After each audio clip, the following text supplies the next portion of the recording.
노 부부가 TV를 보다가 할아버지가 할머니에게 부탁했어요. 할멈, 냉장고에서 우유 좀 갖다 줘. 그러니까 할머니가 그 말씀에 일어났어요. 잊어버릴지 모르니까 적어가 그랬어요. 뭐 냉장고 가는 게 뭐 얼마나 멀다고, 그 짧은 시간 가는데 적어가라고. 그러니 할머니가 화가 나잖아요. 그래서 팩 소리를 질렀어요. 내가 뭐 치매 걸렸어요? 그러면서 툴툴툴 하면서 가셨어요. 뭐 가져오라고 그랬어요? 우유 가져오라고 그랬어요. 근데 잠시 후에 문 열고 들어오는 할머니의 손을 보니까 달걀을 갖고 들어오는 거예요. 삶은 달걀 가지고 터덜터덜 들어오는 거예요. 할아버지가 화 나겠어요? 안 나갔어요? 화 나지요. 겉봐! 내가 적어가라고 그랬잖아. 왜 소금은 안 가져와? 라고 얘기를 했더랍니다. 둘 다 큰일 났죠? 아까 소금 가져오라고 그랬어요? 지금 뭐 가져오라고 그랬는지 잊어버린 사람들은 병원 가보세요. 아까 뭐 가져오라고 그랬어요? 지금 옆 사람이 딴 거 얘기한 사람들은 나중에 끝나고 꼭 권해주세요. 병원 가야 될 것 같아. 근데 여러분, 두 어른이 그렇게 잠깐인데도 깜빡깜빡 하셔요. 여러분, 그러나 저와 여러분도 우리 삶 가운데 얼마나 깜빡깜빡 합니까? 저도 잘 깜빡깜빡해요. 기억도 제가 잘하지만 잊어버리기도 잘해요. 요즘은 더더욱더 잊어버리기를 잘해요. 어떤 때는 잊어버리는 게 감사하기도 하지만 또 한편으로는 잊어버리는 게 답답하기도 해요. 그럴 때마다 제가 혼자 되뇌이는 기도가 있어요. 하나님, 그래도 제가 하나님은 잊지 않게 해주세요. 하나님, 언제 어느 때 어느 순간에 나의 마지막 기억이 찾아올지라도 나의 그 마지막 기억은 하나님이 되게 해주세요. 따라해 보십시다. 하나님을 잊지 않겠습니다. 나의 마지막 일성은 하나님 되게 해주세요. 할렐루야. 꼭 그 믿음으로 사셔야 돼요. 하나님을 잊지 않도록, 다른 거 다 잊어버려도 하나님 절대 잊지 않도록, 우리의 마지막 일성이 어떤 순간에 나의 마지막이 오더라도, 나의 모든 기억이 일순간 잊어버리는 그 순간이 와도 내가 마지막 하나님을 부를 수 있는 바로 그런 믿음의 인생 되게 해달라고. 오늘 아침에 이어 이 오후 시간에도 우리가 이렇게 하나님에 대해서 공부하는 이유가 그거예요. 하나님 잊지 말자고. 여러분, 오늘은 네 번째 뭐라고 하나님을 말씀하느냐? 35절에 보니까 이것을 내게 나타내심은 여호와는 하나님이시요 그 외에는 다른 신이 없음을 내게 알게 하려 하심이니라. 따라해 보십시다. 유일하신 하나님. 유일하신 하나님. 유일하신 하나님. 유일무이하신 하나님. 39절에도 보면 나는 오늘 위로 하늘에나 아래로 땅에 오직 여호와는 하나님이시요 다른 신이 없는 줄을 알아 명심하고. 하나님밖에 없다는 거예요. 하나님밖에 없다는 거예요. 하나님밖에 없습니다. 저나 여러분의 신앙이 분명하다며 하면 우리는 이것밖에 없어요. 하나님밖에 없어요. 하나님께서 백성을 사랑하셔서 그들을 교훈하시려고 불 가운데 음성을 듣게 하시고 큰 역사를 보게 하셔요. 그 앞에 32절부터 쭉 읽어보면 천하의 이런 역사와 능력을 나타내시는 분이 없더라는 거예요. 이스라엘이 알아왔던, 알게 될 그 어떤 신들 가운데도 하나님 같은 분이 없더라는 거예요. 그냥 이름뿐인 하나님이 아니라 큰 능과 역사를 나타내시는, 우리가 바라는 은혜와 축복과 치유를 주실 그 유일하신 분은 하나님밖에 없다. 믿습니까? 이는 여호와 하나님만이 권능을 드러내시고 그분 외에는 다른 신이 없는 줄을 알게 하기 위함이라고 말씀해요. 하나님은 이 모든 역사를 통해 백성이 하나님만 의지하며 그분의 명령에 순종하기를 원하십니다. 오직 하나님만이 유일하신 신이다. 그분과 같은 신은 이 세상 어디에도 없다. 바로 그것이 저와 여러분의 신앙인 줄로 믿습니다. 삼위일체로 하나 되신 그 하나님만 믿는 거예요. 그러나 여러분, 지금 이 시대는 종교다원주의가 팽배합니다. 제가 신학 공부를 하던 30년 전에도 35년 전에도 그 종교다원주의가 그때도 그 이전에도 있었어요. 우리 교단은 그래도 오직 하나님께 대한 절대 신앙을 가지고 지금까지 그 신학이 이어오지만, 물론 그 가운데 중간중간에 좀 얼토당토한 교수들이, 독일 쪽에 유학 갔다가 온 교수들 중에 엉뚱한 말하는 그런 조직 신학자들도 있긴 있었어요. 그래도 우리 교단은 한결같이 하나님 중심주의의 이 한 가지 신앙을 놓치지 않고 여기까지 왔어요. 그러나 제가 신학교 다니는 그 시절에만 해도, 그 시절에 벌써 감리교 같은 데는 그 변선한 교수라든지 이런 종교다원주의적 신학사고를 가진 사람들이 학생들을 가르치겠다고 난리친 그런 시대가 있었어요. 30몇 년 전에도 그러할진데 지금은 얼마나 더, 신학교에서조차도 하나님이 유일 구원의 대상이다 라는 생각을 안 하는 사람들이 있다는 거예요. 신학교가 그러니 일반 교회 안에서도 그런 마음들이 크고 작게 찾아들지 않겠어요? 하나님만이 절대 구주인 것을 온전하게 바라보지 못하고 그 하나님 무시한 채 신앙하는 어리석은 사람들이 오늘날 많다는 거예요. 그래서 유일하신 하나님을 인정하지 않는 그런 사람들이 점점 늘어만 갑니다. 여러분, 이런 때일수록 우리 성도들은 하나님만이 유일하신 창조주시다, 역사의 주관자시다, 구원자시다, 심판자시다 하는 것을 분명하게 믿고 고백하며 나아가야 될 줄로 믿습니다. 오직 하나님밖에 없다는 거예요. 좀 이 하나님 중심적인 이 신앙, 그분이 늘 어디든지 계셔서 우리를 바라보고 계시고 임마누엘 하신다 하는 이 분명한 신앙, 여러분 한결같고 변함없는 이 하나님 신앙이 필요한 줄로 믿습니다. 시골에서 올라와서 같이 자취하는 두 친구가 있었어요. 제가 그냥 재밌으라고 가상의 이름을 붙여줍니다. 오후 예배, 우리 낮 예배 때 저쪽 자취방에서 함께 자취하는 두 총각이 있거든요.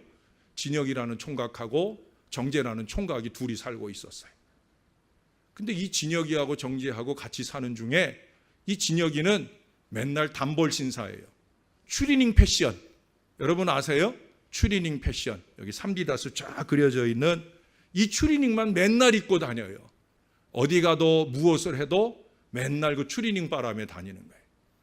근데 어느 날 둘이 같이 함께 친구들을 만나러 가게 되었어요. 그날도 진혁이 뭐 입고 나왔겠어요? 또 추리닝 입고 나오는 거예요. 정재가 너무 답답해서, 야 진혁아, 너 또 그 옷 입고 갈래? 라고 물었어요. 그랬더니 진혁이가 그래요. 야, 다 아는 사람들인데 어때? 뭐 틀린 얘기 아니죠. 그래서 같이 가서 그 옷바람으로 친구들 만나고 왔어요. 그리고 며칠이 지났어요. 이번에는 이 친구들이 좀 멀리 놀러 가기로 했어요. 멀리 놀러 가기로 하는데 그날도 또 진혁이는 뭐 입고 나왔어요? 추리닝 바람에 또 나왔어요. 정재가 모처럼 놀러 가려고 그러는데 또 추리닝 바람에 나오니까 또 물었겠지요. 야, 너 또 그 옷 입고 가려고 그래? 라고 물었어요. 진혁이가 뭐라고 그랬을까요? 다 모르는 사람들인데 어때? 라고 얘기를 하더랍니다. 참 한결같지요? 예? 참 한결같아요. 저와 여러분의 신앙이 늘 이와 같으면 얼마나 좋겠습니까? 교회에서 바라보는 하나님, 교회에서 고백하는 하나님, 교회에서 우리의 목청껏 불어외치는 그 하나님, 그 하나님을 향한 우리의 신앙이 세상에 나아가서도, 세상에서 아는 사람을 만나든 모르는 사람을 만나든 어떤 자리에서나 그 하나님을 향한 나의 신앙의 고백이나 나의 간절한 외침, 그것이 동일한 믿음의 마음으로 산다고 하면 얼마나 좋겠습니까? 사람을 절대 의식하지 않고 오직 하나님만 의식하는 그 믿음으로 그렇게 살면 얼마나 좋겠습니까? 그것이 바로 유일신앙이에요. 유일신앙은 하나님 한 분밖에 없다 하는 것을 믿는 신앙일 뿐만 아니라 그 그 한 분 하나님 앞에 산다 하는 마음을 가지고 언제 어디서나 한결같이 살아가는 걸 의미하는 거예요. 하나님은 이미 유일하신 하나님이셔요. 이제 우리에게 바로 그 하나님께서 유일하신 분으로 굳건하게 믿어져야 되는 거예요. 그게 모든 은혜와 축복과 치유의 출발점이 되는 줄로 믿습니다. 여러분 잘 아시는 대로 이 성경 안에는 하나님의 이름이 다양하게 나와요. 유일하신 하나님이라고 그랬는데 왜 이름은 여러 가지인가? 그건 이제 사람들이 하나님을 체험하면서 자기들이 체험한 하나님, 그 하나님 앞에 별칭을 붙여드리는 거죠. 오늘도 하나님이지만 심판하시는 하나님, 만나주시는 하나님, 또 뭐예요? 자비하신 하나님, 그렇게 우리가 이름을 붙여드리잖아요. 또 지금 유일하신 하나님, 이렇게 이름을 붙여주잖아요. 그런 것처럼 이 성경 안에는 다양한 주님의 이름이 나온다는 거예요. 또 그 이름에 맞는 다양한 역사들을 우리 가운데 보여주신다는 거예요. 여호와 이레 아시죠? 우리를 위해 은혜를 예비하시는 하나님, 여호와 이레 하나님이신 줄로 믿습니다. 오늘 이 오후 시간도 준비되지 않은 우리의 마음이라 할지라도 하나님은 이미 은혜를 준비하고 이 가운데 먼저 와 계신 줄로 믿습니다. 여호와 이레의 하나님이셔요. 여호와 니시 하나님, 여호와 니시는 뭐예요? 우리에게 축복의 승리를 안겨주시는 여호와 니시, 여호와는 나의 깃발 되시는 하나님이다. 승리의 깃발을 휘날려 주시는 하나님이다. 할렐루야. 오늘 이 오후 시간 우리에게 승리의 축복을 안겨주시는 하나님, 여호와 니시의 하나님이신 줄로 믿습니다. 또 우리가 치유의 역사를, 제가 3가지 목표를 두고 이번 집회를 준비하며 기도했어요. 은혜를 주옵소서, 축복을 주옵소서, 치유를 주옵소서. 그 치유의 하나님 이름이 뭐예요? 여호와 라파. 여호와 라파, 치료하시는 하나님이셔요. 아니 그 이름이 등장하는 출애굽기 15장 26절의 기록을 살펴보면 그냥 든 질병에 대한 치유를 말하시는 게 아니라 아예 그 어떤 질병도 틈타지 않게 하시는 여호와 라파 하나님이시라고 말씀해주고 있습니다. 이미 육신의 질병을 갖고 있는 저나 여러분들 같은 사람들 위해는 능력 있는 치유의 이름 여호와 라파로 치료해 주실 줄로 믿습니다. 이미 건강하게 사시는 분들이라면 여호와 라파 그 이름이 든든한 방패를 세워 주실 줄로 믿습니다. 그 하나님 여호와 라파의 하나님이셔요. 그 외에도 성경에는 무수한 이름으로 그야말로 홍길동같이 등장하시고 역사하시는 하나님을 보여줍니다. 그런데 여러분, 그 하나님은 바로 우리의 한 분 하나님이 되시는 줄로 믿습니다. 이름이 여러 가지라고 해서 여러 신이 있는 것이 아니라 그 다양한 이름을 가지고 다양하게 역사하시는 한 분 하나님, 우리는 그 하나님을 온전히 믿으며 의지해야 될 줄로 믿습니다.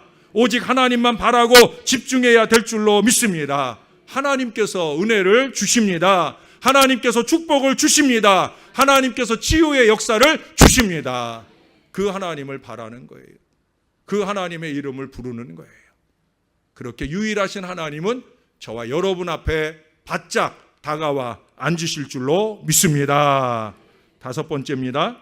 5번째 하나님, 한 사람밖에 얘기 안 했는데 뭐 벌써 5번째인가? 내가 잠깐 조는 사이에 2번째, 3번째, 4번째 했나? 아니죠? 우리 오전에 3분 했고 3가지 했고 좀 전에 이제 유일하신 하나님, 그리고 이제 마지막이에요. 복 주시는 하나님. 따라해 보십시다. 복 주시는 하나님. 아마 우리가 제일 좋아하는 하나님일 거예요. 복. 복 주시는 하나님. 거기 40절의 말씀에 보면 오늘 내가 네게 명령하는 여호와의 규례와 명령을 지키라. 너와 네 후손이 복을 받아 네 하나님 여호와께서 네게 주시는 땅에서 한없이 오래 살리라. 누가 복을 주셔요? 누가 복을 주셔요? 하나님이 주셔요. 하나님은 복 주시는 하나님이셔요. 하나님이 일찍이 이스라엘 백성을 택하셔서 그들과 언약을 맺으셨어요. 왜? 복 주시려고. 예? 그래서 누구와 제일 처음 언약을 맺었느냐? 아브라함과 언약을 맺었잖아요. 그래, 아브라함 보고 뭐라고 그랬어요? 너는 복의 근원이 될지라. 누군가 너에게 축복을 하면 그가 축복을 받을 거다. 누군가 너에게 저주하면 그가 저주를 받을 거다. 너는 복의 중심이다. 아브라함만 아니라 하늘 하나님을 믿고 의지하는 모든 주의 자녀들, 아브라함의 후손들이 다 복의 근원이 되는 줄로 믿습니다. 우리가 복의 근원이 되는 비결이 뭐예요? 복의 근원이라는 게 뭐예요? 나로 통해서 내 가문에 복을 결정해 준다는 거예요. 나로 통해서 내 이웃의 복을 결정해 준다는 거예요. 신월제일교회가 이곳에 이 제단을 꾸미고 나서 이 제단에 이곳에 있는 신월제일교회 때문에 이 지역이 복과 은혜를 누리게 될 줄로 믿습니다. 여러분 꼭 믿으셔요. 우리는 복의 하나님, 축복하시는 하나님을 믿는 거예요. 아브라함이 그렇게 복의 근원으로 출발하잖아요. 복을 주시려고 언약을 맺으시는 거예요. 그들의 후손을 가나안 땅으로 인도하시며 기업을 주시겠다고 약속하셨어요. 하나님께서는 이스라엘의 조상을 지키시고 인도하셨듯 그들의 후손 또한 변함없이 지키시고 인도하신다 약속해 주고 계셔요. 따라서 이스라엘 백성은 하나님의 언약을 믿고 가나안 백성, 가나안 땅의 족속들과 싸우기만 하면 되는 거예요. 그들의 가나안 정복의 승패는 하나님을 신뢰하느냐 그러지 못하느냐에 달려있다 하는 사실입니다. 오늘날 우리 신자들도 마음만 굳게 먹으면 하나님의 뜻대로 얼마든지 살 수가 있어요. 우리가 성공적인 삶을 살지 못하는 가장 큰 이유는 어디 있느냐? 하나님이 함께 하심을 온전히 신뢰하지 못하기 때문에 그래요. 하나님이 함께 하시면 그러면 되는 거예요. 근데 우리가 이것을 신뢰하지 못하고 산다는 거예요. 즉 우리 성도의 삶의 모든 문제는 바로 불신앙 때문이에요. 불신앙. 정말 하나님을 믿고 하나님 모시기에 좋은 믿음대로 한번 해보자. 여기 오늘 그러잖아요. 내가 네게 명령하는 여호와의 규례와 명령을 지켜라. 그러면 너와 내 후손까지도 복을 받으리라. 할렐루야. 이게 하나님 말씀이에요. 우리는 지금 온전히 하나님을 과연 신뢰하고 있는가? 하나님을 온전히 신뢰할 때 그분께서 주시는 복을 마음껏 누릴 수 있는데, 여러분 제가 늘 자주 얘기하잖아요. 하나님이 주십니다. 뭐라고요? 다시 한번 뭐라고요? 하나님이 주십니다. 또 따라서 해보십시다. 하나님이 하십니다. 믿습니까? 하나님이 주시고 하나님이 하시는 거예요. 그러니 우리는 딴 데 잘 보일 거 없다는 거죠. 그 하나님께만 잘 보이면 되는 줄로 믿습니다. 거래처에 잘 보일 일이 아니라는 거예요. 하나님께 잘 보이면 되는 거예요. 아니 하나님께 잘 보일 믿음으로 사는 게 그게 진짜 믿음이에요. 어제 새벽에 오셨던 분들한테는 죄송한데 제가 어제 새벽에도 그런 얘기를 했어요. 우리 친구네 교회 교인 얘기를 하나 해드렸는데 이분은 돈 버는데 아주 일가견이 있는 분이에요. 이분은 손대고 도모하는 모든 일들마다 펑펑 돈이 쏟아져요. 근데 이분이 돈을 잘 버는 비결이 뭐냐? 이분이 돈을 잘 버는 비결은요, 세상에 온갖 돈 잘 버는 일들은 다 해요. 공무원들한테 뇌물 주는 일 하고요, 거래처에 사업 약속 따기 위해서 뇌물 주는 거 하고 식사 대접하는 거 하고, 그저 돈만 될 수 있다고 하면 그는 수단과 방법을 가리지 않고 모든 일을 해요.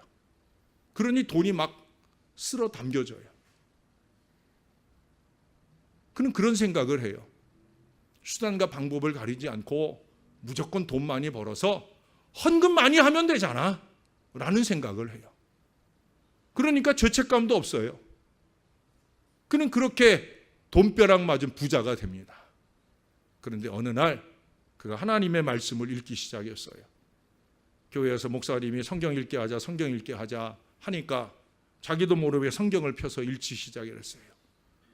처음에는 힘들었는데 성경을 읽는 중에 힘든 이유 가운데 하나가 뭐냐? 다 걸리는 말씀이에요. 그렇죠. 몹쓸 일 하면서 돈 버는 노력들 기울였으니 그 하나님 말씀 읽을 때 얼마나 많이 찔리고 걸리겠어요. 그래서 성경을 읽으면서 덮을까 하기를 수없이 반복했지만 그래도 성경을 읽으면서 은혜를 받고 성경을 읽으면서 행복해지니까 성경을 읽으면서 흘리는 눈물이 아깝지 않고 그 눈물로 변화되어지는 자기의 신앙을 감격하면서 그는 그렇게 새로워지기 시작합니다. 말씀이 그를 변화시키는 거예요. 그리고 그의 사업의 패턴이 달라집니다. 이제는 말씀에 의지하여 내가 말씀대로 하나님 보시기에 좋은 대로 사업해야 되겠다. 그리고 사업을 바꿨어요. 그리고 1년이 지났어요. 1년 지났으니까 하나님 보시기에 좋은 대로 했으니까 사업이 축복받아서 잘 됐어요 라고 얘기해야 되는데 그 반대예요. 그의 사업의 75%가 날아가 버렸어요. 그리고 25%가 남았어요. 4분의 1밖에 남질 않았어요. 회사 중역들이 말하는 거예요. 사장님 그러지 말고 우리 옛날 하던 대로 합시다. 뇌물도 좀 주고 타협도 좀 하고 우리 다시 그렇게 옛날로 돌아갑시다 라고 얘기를 해요. 그럴 때 이분이 그런 얘기를 했다는 거예요. 난 그러지 않겠습니다. 내가 하나님의 말씀대로 사는 그리스도인으로서 나는 다시 도둑질하는 그 자리로 가지 않겠습니다. 나는 잃어버린 75%를 아까워하기보다는 남아있는 25%를 감사하며 살겠습니다. 이게 그의 고백이에요. 75%의 손해를 볼지라도 25%의 감사와 감격을 가지고 하나님 보시기에 좋은 그 믿음으로 사는 것이 저와 여러분의 길이 되어야 할 줄로 믿습니다. 그 이후에 그분이 어떻게 되었는지 제가 모르는데 우리 친구가 베네수엘라로 선교사로 가가지고 제가 아직 몰라요. 제가 다음에 그 친구 만나면 꼭 물어보고 싶어요. 야, 옛날에 그분 지금은 어찌 되셨냐. 저는 반드시 하나님이 복을 주셨다고 믿습니다. 25%의 감사를 가지고 하나님의 길을 가는 그 사람을 하나님이 절대 외면하지 않는다는 거죠. 성경의 원리와 원칙이 그렇잖아요. 하나님이 하십니다. 하나님이 주십니다. 여러분, 이게 우리의 신앙의 기본이요 전부가 되어야 할 줄로 믿습니다. 그러나 안타깝게도 좀 전에 얘기한 대로 그렇게 하나님이 주십니다. 하나님이 하십니다. 이 믿음으로 행할 때 하나님이 주시는 게 우리가 바라고 기대하는 것만 주시는 게 아니에요. 제가 전에도 그 시편 23편 1절 얘기를 해드렸잖아요. 여호와는 나의 목자시니 내가 부족함이 없으리로다. 어느 목사님이 어느 날 아침 그 말씀을 읽다가 어떻게 읽었다고 그랬어요? 여호와는 나의 목자르시니 내가 부족함이 없으리로다. 목자시니 해야 되는데 혀가 꼬부러져 가지고 목자르시니 하고 읽었어요. 처음에는 잘못 읽었네 라고 생각했는데 이게 아니야. 하나님이 그냥 이렇게 읽게 하신 건 아닐 거야 하고 다시 아까 잘못 읽은 대로 여호와는 나의 목자르시니 내가 부족함이 없으리로다. 그렇게 읽고는 펑펑 울었다는 거예요.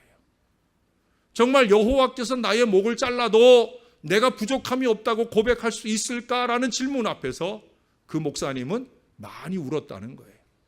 저도 그 글을 읽으면서 많이 울었던 기억이 납니다. 그렇습니다, 여러분. 이처럼 때로 하나님은 우리에게 당장 보기에 나쁘게 여겨지는 그런 것들, 육신의 질병이나 사업의 어려움이나 관계적 오해 등 잘 받아들이기 어려운 것들도 주신다라고 하는 거예요. 좋은 것만 주시는 하나님이 아니시다라고 하는 거예요. 중요한 것은 그것이 끝이 아니다라는 사실이에요. 그것을 끝으로 생각하는 사람은 불평해요. 원망해요. 그러니 그 잘못 받은 것, 내가 원하지 않는 것을 받은 것, 그거 끌어안고 원망하고 불평하다가 그대로 망하는 거예요. 그게 하나님이 원하는 게 아니었는데. 그냥 은혜의 결말을 위한 과정일 뿐인데 하나님은 반드시 합력하여 서로를 이루시는 결론을 내려주시는데 그 결론까지 가자고 하면 푸른 초장과 실만한 물가로 가자고 하면 사망의 음침한 골짜기를 가야 하는 순간도 있는데 그 순간의 괴로움만 생각을 하고 내게 부족함이 없으리로다 감사의 자리로 가지 못한다라고 하는 거예요. 사랑하는 여러분, 우리의 할 일은 어떤 상황에서도 이 복 주시는 하나님, 그 하나님을 굳게 믿으면서 내게 부족함이 없으리로다 고백하며 나가야 되는 것인 줄로 믿습니다. 할 수만 있으면 그 이상 감사함으로 하나님을 바라보는 것, 거기서 저와 여러분의 살 길이 열리게 되는 줄로 믿습니다. 하나님에 대해 우리가 제대로 알지 못하면서 자신의 열심과 의로 신앙생활해서는 우리가 온전한 신앙을 이룰 수가 없어요. 아침에도 얘기했지만 우리 머리가 얼마나 작아요. 우리가 가진 지혜가 얼마나 편협해요. 사람은 모두가 다 자기 중심으로 생각하게 되어 있어요. 아쉽게도 이 부족한 종도 그래요. 그게 우리의 무지와 어리석음이죠. 그래서 우리가 하나님을 알아야 되는 거예요. 하나님을 더 의지해야 되는 거예요. 자기의 열심과 의로 신앙생활 하다가는 그 수고와 고생만 있을 뿐 하나님의 복을 진정으로 받아 누리지 못하게 되는 거예요. 오랜 동안 기도하는 문제들이 여전히 해결받지 못한 안타까움 속에 한숨 지으며 살아갈 수밖에 없는 거예요. 목사는 늘 기도하며 여러분들을 그 구렁에서 끌어올려주고 싶어요. 이제는 그만 일어나서 은혜도 받고, 이제는 그만 일어나서 축복도 받고, 이제는 그만 일어나서 치유의 역사도 경험하고, 그렇게 승리의 개가를 부르며 함께 전진하는 믿음의 미래를 열어가고 싶은 거예요.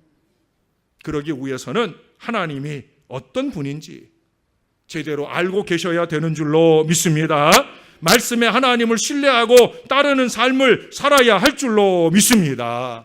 여러분, 이 성경 전체가 우리가 만나야 될 하나님, 우리가 경험해야 할 하나님, 그 이상 우리가 의지해야 할 하나님을 담고 있어요. 그 하나님을 신뢰함으로 열리게 될 축복의 미래를 우리 가운데 보여주고 있다는 거예요. 전에도 말씀드렸지만 옆 사람의 하나님 아니에요.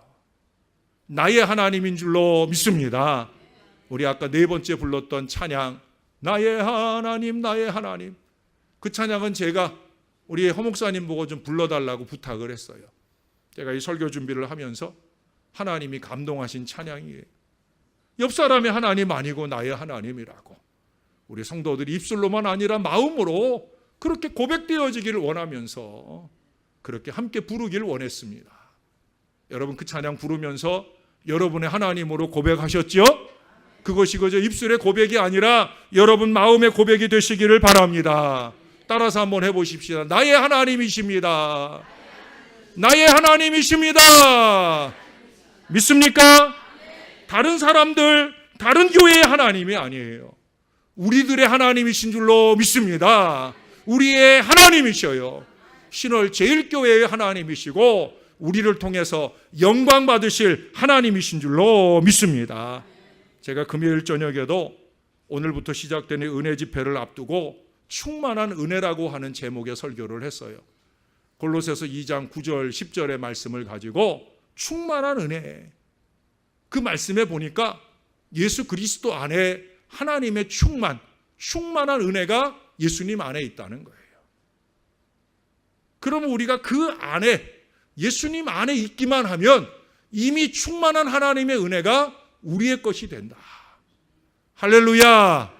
우리가 그리스도 밖에서 살고 있어서 문제지, 그리스도 안에 들어가기만 하면 그 안에 풍성한 은혜를 얼마든지 받으며 누릴 수 있다.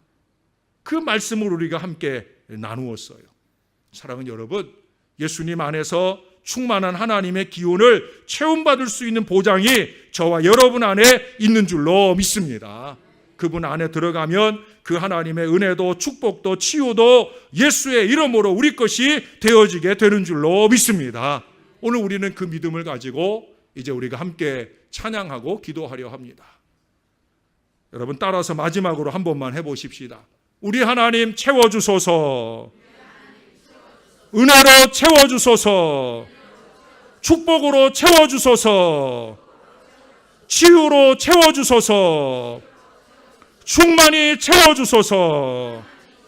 그리스도 안에서 이 고백을 온전하게 드린 사랑하는 주의 모든 권속들이 이 은혜로, 이 축복으로, 이 치유로 채움받는 이 시간이 되기를 주님의 이름으로 축원합니다.